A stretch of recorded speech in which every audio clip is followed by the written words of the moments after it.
Some people are just disgusting human beings. Specifically, I'm talking about this woman, Jenny. And Jenny, she's around 34 years old when this story starts, and she's living in Alabama, and Jenny has a problem. She's addicted to prescription pills, specifically painkillers. Like, she takes 30 to 40 Percocet a day. And I'm assuming she gets all of them illegally. The problem with that is that a habit like this is expensive, and she needs to find a way to come up with some money. And so one day, around 2014, she comes up with an insane idea. She'll just tell people she has cancer, and maybe they'll feel bad for her and they'll donate money to her. And that's what she does. She starts telling people around her this crazy story about how one day she went to the doctor for a biopsy and either the doctor or the nurse used instruments on her that weren't properly sterilized. And because of that, she got sepsis, which is your body having a bad reaction to an infection. And then she says that sepsis somehow turned into cancer. I'm not even sure if that's how sepsis even works, but this is what she's telling people. So she's posting about this stuff on her Facebook and just blasting it out to everyone. But here's the craziest part. She doesn't just tell her friends and acquaintances. She tells her own husband that she has cancer and her kid. Like, she legit goes to her 6-year-old son and is like, by the way, mommy's dying. But anyway, this actually works, and it works well. People believe her and they give her all kinds of sympathy. And now that she has their attention, it's time for her to start collecting money from them. So she goes and she launches some fundraisers. Jenny sets up a GoFundMe to help pay for her medical bills she claims she has. And of course, everyone just feels bad for her and they start donating. And they're sharing the GoFundMe on their social media, and local churches get involved. And of course, they fall for it. And they're encouraging everyone in the congregation to donate. And so the money starts coming in.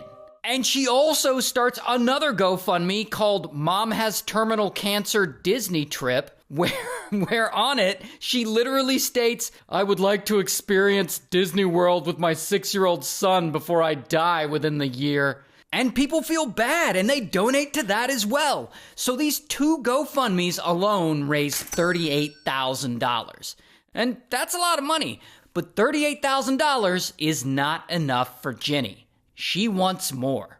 So she starts hitting up close friends and family members, and she practically begs them for private donations. And I guess the churches she works with have online prayer groups, so she'll message the prayer groups with prayers, but the prayers are like, Dear Jesus, I need money for my cancer treatment, which is hinting to the rest of the group that she needs money.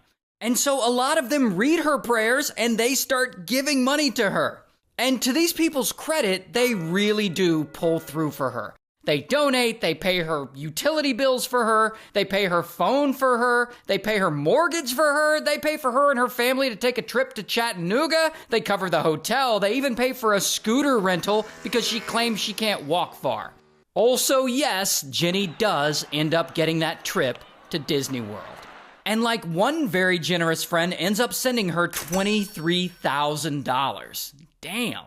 Now, of course, a ton of this money goes to fund Jenny's painkiller habit, 30 to 40 Percocets a day or whatever. But a lot of it goes to pay for mundane, everyday stuff. Like, she's not buying herself watches and a new BMW. She's ordering stuff off of Amazon, and she's using some of it to pay her bills, and she'll often go out to dinner at a nice restaurant, but like nothing too crazy.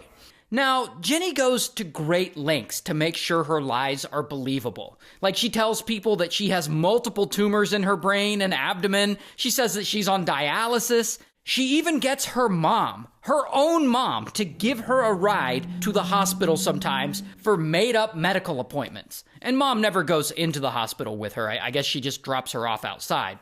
Now, what Jenny actually does with her time while she's supposed to be at a medical appointment, I have no idea.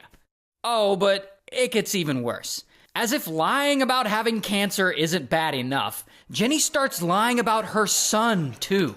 She tells her friends that her son has been diagnosed with non-Hodgkin's lymphoma and that he needs a bone marrow transplant really bad.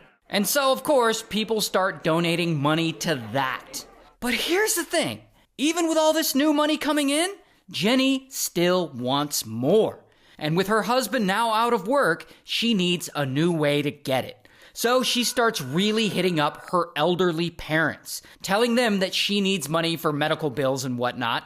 And Ginny's parents, they're not going to let their daughter and grandson suffer, so they start taking money out of their savings for their retirement. Like each month, they drive Ginny to their bank and they withdraw enough cash to cover her expenses for that month.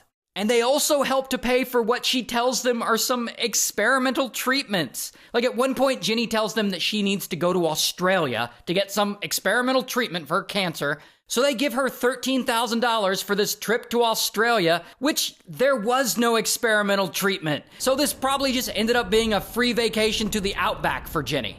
I mean, this woman is just diabolical. Now, here's where the story gets even more weird. At some point, Ginny starts telling another really big lie. She tells her parents that she filed a lawsuit against the hospital, and that this lawsuit has been going on for a while, and that it had gone all the way to the Supreme Court, and that she had recently won a settlement from this suit, and now she's due $17 million. But for some strange reason, she says, the court has had an issue with the court system's collection of the payment, and that's why she doesn't actually have the money in her possession. And of course, Ginny's parents are like, $17 million, holy shit! Now, one would assume that because she had all these supposed millions coming her way, that she would stop asking her parents to help her with all the medical bills and stuff. But that's not what Ginny actually does. She still hits up her parents and everyone around her asking for money. So then Ginny has to keep making excuses as to why she doesn't have the $17 million yet. And she comes up with this whole conspiracy theory about how the Attorney General and the Governor of Alabama are secretly collaborating and withholding the money from her, and that they're just waiting for Ginny to die from her cancers, that they'll never have to give her that money and they can keep it for themselves.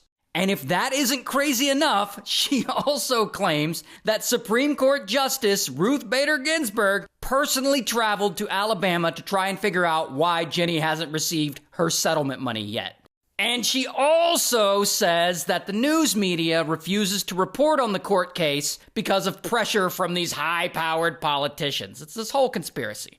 So Ginny's parents hear all of this and they become fully convinced that there's this huge political conspiracy going on to withhold millions of dollars from their dying daughter. So what do they do in response? Well, one day, Ginny's dad gets completely fed up with this crooked government, and he emails a local journalist to see if that journalist can help expose all of this political corruption going on against his daughter. And that journalist actually looks into it. And he's like, sir, that $17 million court case isn't real.